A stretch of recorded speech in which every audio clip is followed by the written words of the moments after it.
Who are your 5 closest friends? If I were to meet those people, it's very likely that even though I don't know you, I would be able to tell a lot about you. And that's because science has told us that you are effectively the average of the 5 people you are closest to. Now, when we think about that, that has a profound impact on our choices of friends and the people that we hang out with.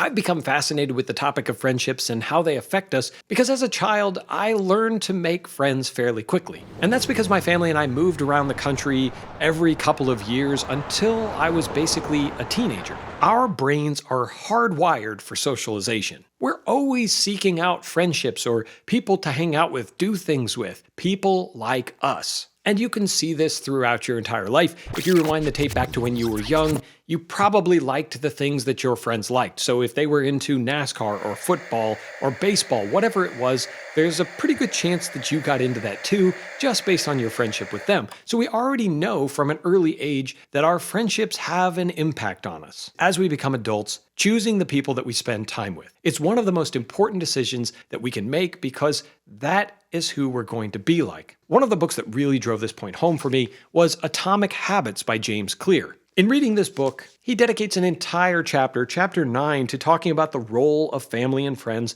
in shaping your habits. Because whatever we allow into our lives, specifically on the friends side of things, whatever our friends think is normal and good and is prioritized in their lives, is going to become normal and good and prioritized in our lives. And as I alluded to earlier, this is profound in its implications for what that means for our lives. If you surround yourself with people who prioritize fitness, taking care of their bodies, nourishing their minds with knowledge, then you're automatically going to think that's normal and good, and those types of behaviors, learning and exercise, are going to be celebrated with your friend group. But the opposite is true as well. If you're hanging out with people who care more about celebrity gossip, then that's going to become important to you. So next time you're evaluating your friends, do this. Think about the characteristics that your friends exhibit. Get out a pad of paper and a pen, I'm serious to do this, and write down the names of your friends and the top 3 characteristics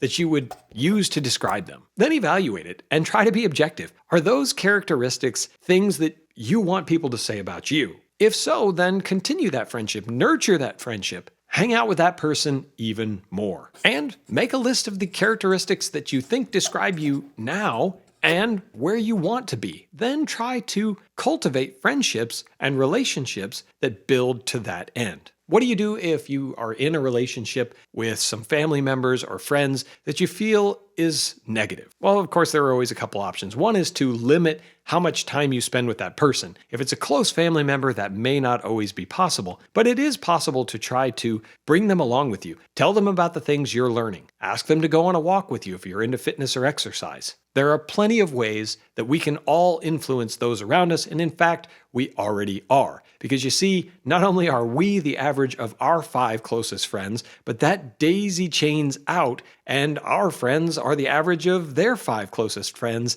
and on and on and on. It really is an amazing thing that you do become like the people you're around. So you decide, do you want your friendships to be positive and constructive or negative and destructive? Sound off down below with how you think your friendships are affecting you. Thanks for watching, my friends, and until next time, stay curious.